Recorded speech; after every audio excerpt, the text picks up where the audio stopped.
Where your treasure is, there will your heart be also.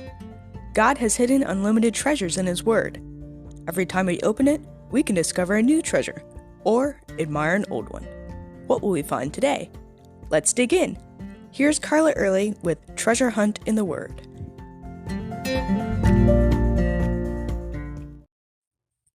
Our passage for today is 2 Kings 4, 1 through 7.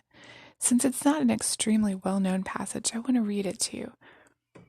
Now the wife of one of the sons of the prophets cried to Elisha, "Your servant, my husband, is dead, and you know that your servant feared the Lord, but the creditors have come to take my 2 children to be his slaves." And Elisha said to her, "What shall I do for you? Tell me, what have you in your house?" And she said, "Your servant has nothing in the house except a jar of oil." Then he said, "Go outside, borrow vessels from all your neighbors, empty vessels, and not too few. Then go in and shut the door behind you and your sons, and pour into these vessels. And when one is full, set it aside." So she went from him and shut the door behind herself and her sons. And as she poured, they brought the vessels to her. When the vessels were full, she said to her son, "Bring me another vessel." And he said to her, "There is no other." Then the oil stopped flowing.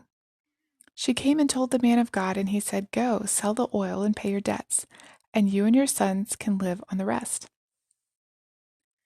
This widow and her sons started off the story in fear.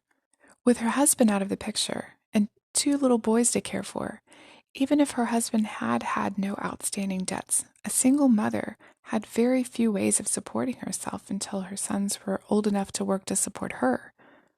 Besides, her husband had just been taken away. Now her sons would be taken too? That was too cruel. And if her sons were taken away, she had no hope of a secure future. After all, in that culture, children were their retirement plan. So this woman had good reason to fear. But her hope was in the Lord, and she knew where to go for help, to Elisha, a man of God. Elisha proceeded to give her God's instructions for getting her out of the situation. Without questioning, the woman obeyed. Just think, her quality of living life after that was completely dependent on her faith and obedience in that moment. The more jars she borrowed, the more money that she would get for her and her sons to live off of. The fewer jars she borrowed, the less money. She and her sons could either live high off the hog for the next few years or barely scrape by. But let's face it, what Elisha told her to do was a little outlandish. Borrowing jars from all of her neighbors to fill them up, using not a spigot or a giant barrel, but using a little flask of oil that she could look into and see the bottom. And what would she tell her neighbors? Can I borrow all the jugs you have?" "Well, I guess so. Why do you need them?" "Well, funny you should ask. This is what the prophet Elisha told me to do." But she believed God's promises and acted on them. She believed what God said he could do. She believed that he cared about her and her sons. She believed that he could solve her problems. And she believed God could use the pitiful little that she had and make it enough to supply her needs. She believed that God was trustworthy. Do we? Do we believe and act on his promises? Do we go to him first with our problems? Do we believe that he cares about us? He does, you know, dear one. He became a man and died on the cross for your sins. That's how much he loves you. Do you believe that God can take what little you have, your time, talents, money, whatever it is, and make it more than enough to supply your needs?